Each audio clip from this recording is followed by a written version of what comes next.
سلام тамошобинони гиромӣ, хулосаи хабарҳои муҳими 16 апрели тоҷикистонро аз пойгоҳи хабарии бомдод бароятон пешкаш мекунем. Шурӯъ мекунем аз як нигоҳи кӯтоҳ ба сархати хабари муҳими рӯз дар ин барнома. ҳар рӯз 365 нафар дар се моҳаи аввал боз 33 ҳазорзодаи тоҷикистон шаҳрванди Русия шуданд. як мансабдорро барои риоя накардани қонуни забон ҷарима бастанд. аз 18 то 20 апрел дар тоҷикистон боду борон ва раъду барқ пешбинӣ мекунанд. ҳабси як ҷавон ва як духтар барои занозанӣ дар бозори Саховат.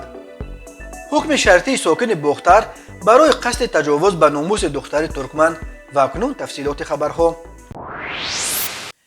агар умру вафояш мекард, 16 апрели соли 2022 президенти якуми тоҷикистон Қавур Макамов ба синни 90 мерасид. ӯ 8 июли соли 2016 дар синни 84 аз олам чашм пӯшид. Қаҳур Макамов нахустин президенти тоҷикистон ва ҳам нахустин раҳбари кишвар буд ки таҳти фишори эътирозҳои мардум аз мақомаш истеъфо дод. пеш аз рафтан Макамов ба вакилони парлумони вақти тоҷикистон гуфта буд: ман меравам, вале шумо пушаймон хоҳед шуд. Макамов то поёни умраш бо як мошини кӯнаи Волга мегашт ва васият карда буд ки ҳамаи пасандозҳояшро ба ҳисоби ягон ятимхона гузаронанд. Қаҳур Макамовро ҳамсафонаш ба сурати умум як нафари донишманд, ҳалим ва пуркор тавсиф мекунанд ва мегӯянд ки ӯ дар миёни клани дар аҳди шӯравӣ бар тоҷикистон ҳокими Хуҷанд низ фарқ мекард ва дар соли 1963 дар синни амагии 31 ба самти дар сохтори иқтисодӣ плани шӯравии фавқулода муҳими госплан расидани Макамов низ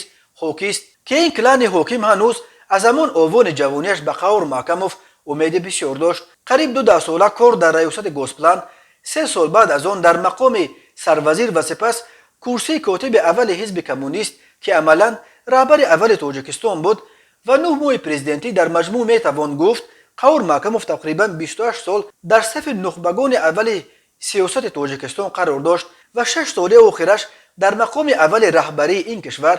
ва ин солҳое буд ки дар таърихи он замон солҳои бунёди социалисти мутараққӣ ёд мешуд ки баъдан дар замони босозӣ баръакс даврони рукут ном гирифт. бузургтарин иншооти саноатии тоҷикистони имрӯз аз ҷумла нирӯгоҳи Норак ва корхонаи алюминсозии Турсунзода низ маҳсули давронест ки Макамов ба госплан раҳбарӣ мекард ва табан ба иҷрои ин тарҳҳои бузург саҳим буд. аммо соли 1985 Қаҳур Макамов вақте дар пайи бо Москав бад шудани муносибатҳои Раҳмон Набиев ба мақоми аввал расид, шӯравӣ вориди марҳалаи босозӣ мешуд. Макамов албатта аз нигоҳи ақидатӣ коммунисти муҳофизакор буд ва тавре аз суҳбатҳои ангушшумораш бо матбуот дида мешавад, зиёд аз сиёсати босозии раҳбари вақти шӯравӣ Михаил Горбачёв хушаш намеомад, вале ӯ ҳамчун як нафари тобеъ ба Москав ва фармонбардор буд. дар ҳавои дастурҳое ки аз Кремл барояш меомад, иқдомҳои рӯи даст бигирад ки мабодо Тоҷикистон дар сабқати босозии вақт сусту ақибмонда ба назар наояд. вале соли 1990 вақте мардум ба маркази Душанбе ба тазоҳурот рехту ҳукумат бо даъвати нирӯҳои артиши шӯравӣ эътирозгаронро саркӯб кард, марҳалаи нави сахте дар раёсати Қаҳур Макамов оғоз шуд.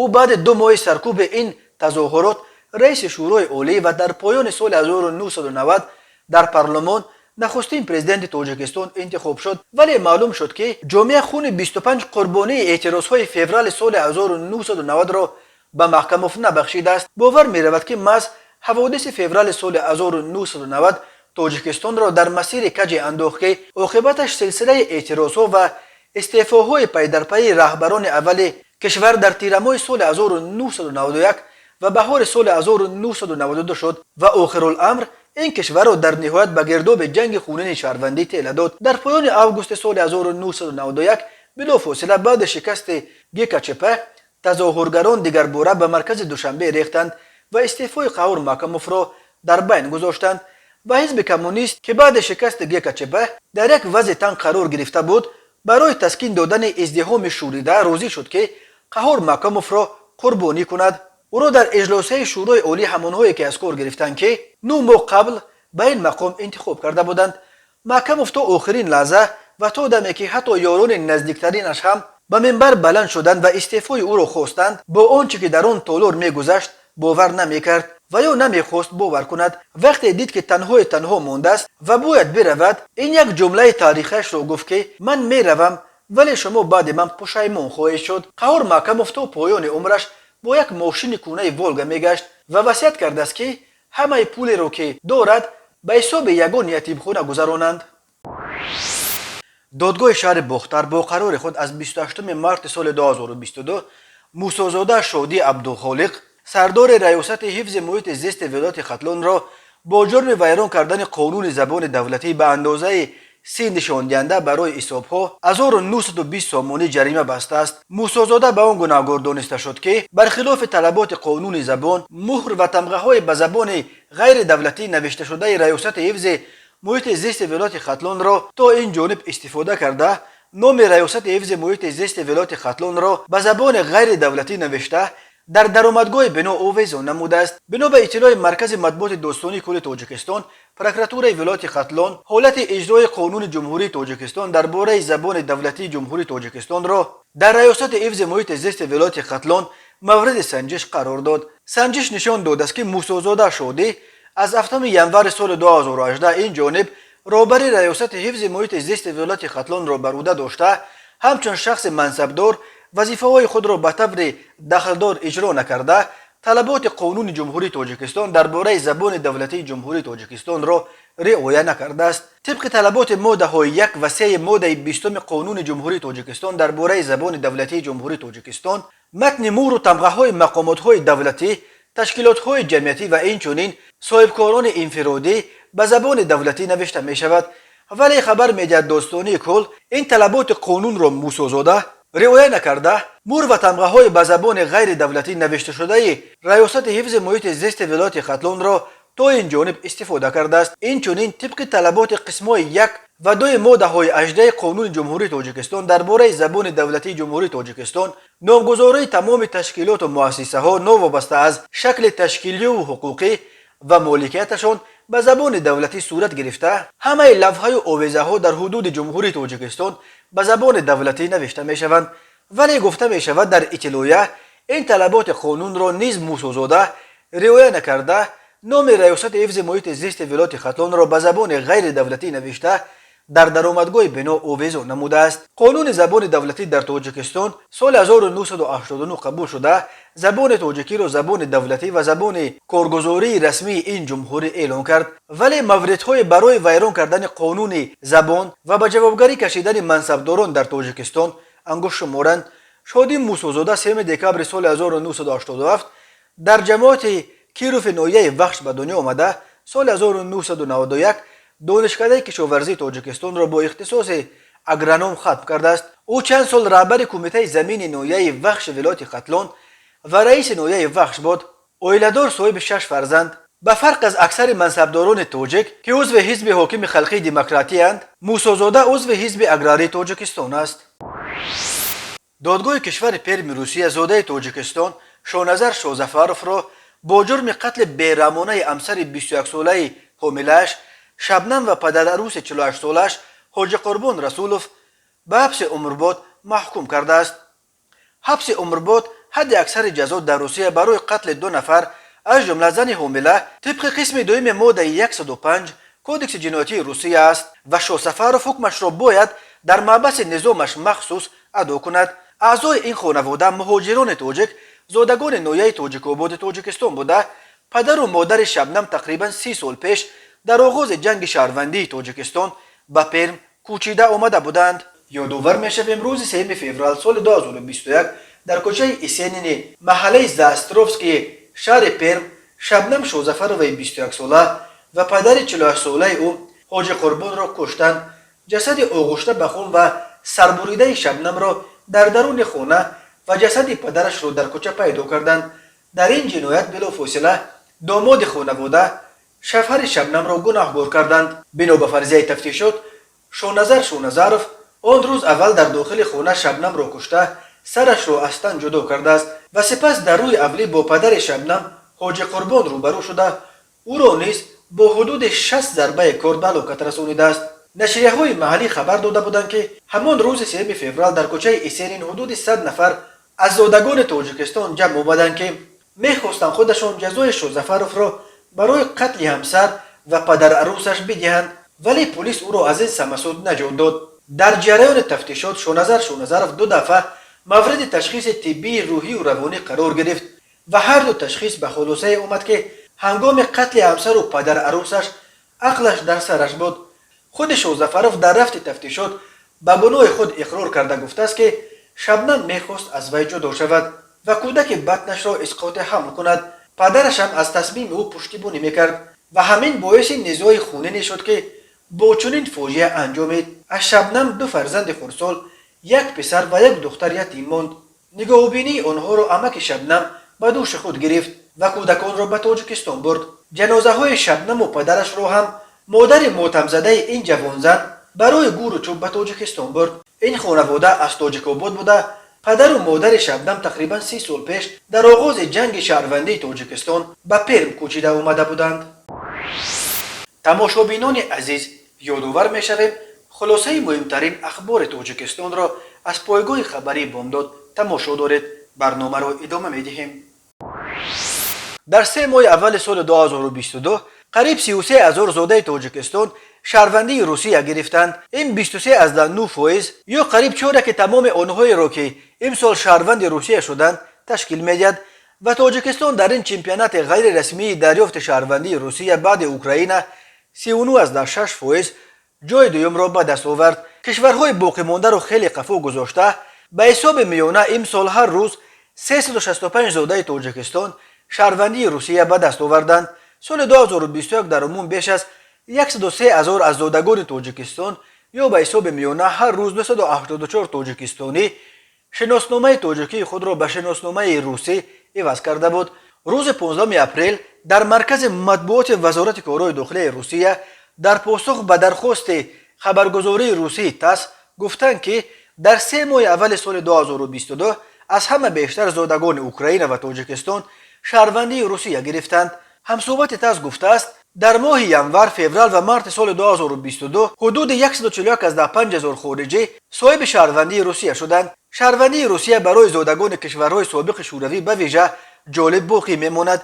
امسال 97.2% یا 37,000 نفر از جمع آنهایی را که شهروند روسیه شدند شهروندان سابق اتحاد شوروی تشکیل میدهند.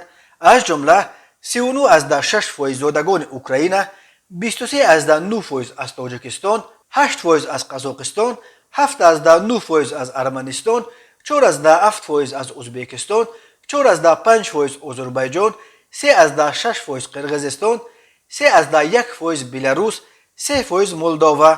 در عموم امسال شماره آنهایی که شهروندی روسیه را به دست آوردند نظر به همین دوره 1 سال پیش 12% کمتر است.